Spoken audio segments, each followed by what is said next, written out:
Today we will demonstrate a safe patient transfer from the wheelchair back to the bed using a sliding board. This is typically used in the instance that your patient is non-weight bearing on one or both legs or just doesn't have the physical strength to stand. So like any other transfer, positioning is your most important setup. You want to remove the leg rest and the arm rest on the side that you're going to towards the bed. Keeping in mind if the patient has one side stronger than the other, it is typically easier to transfer towards the strong side. So the chair can be turned around if needed to accommodate your patient.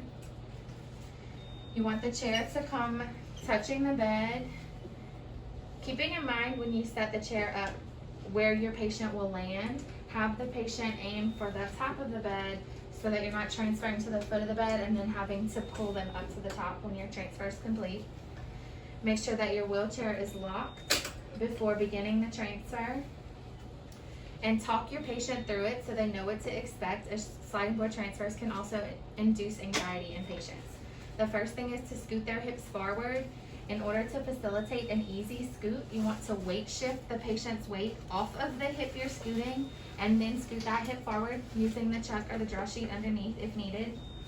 Weight shift off and scoot until your patient is all the way on the edge of the chair at a 45-degree angle to the bed.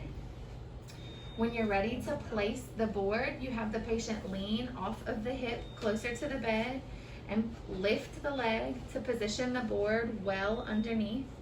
You want to make sure that the patient is all the way on the board and the board is under their thigh, not just their buttocks, to prevent sliding forward. Use of a gate belt is often helpful, keeping in mind to go above any lines that the patient has.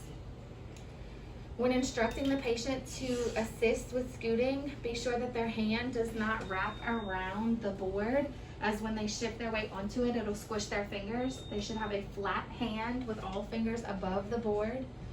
And you want to make sure that your bed is in the lowest position possible so that your transfer is level. If the bed is higher, you'll be transferring uphill, which is more difficult.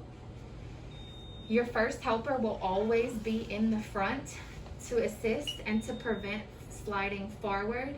If it's a two-person transfer, your second person will be in the gap to assist with scooting all the way into the bed. You want to keep your patient in an upright position, leaning slightly forward throughout. A patient who leans backwards will slide forward off the board. That is the most unsafe thing about it. If your patient keeps their head forward, their behind will stay backwards on the board, and you will be able to safely scoot, taking multiple scoops if needed, all the way into the bed.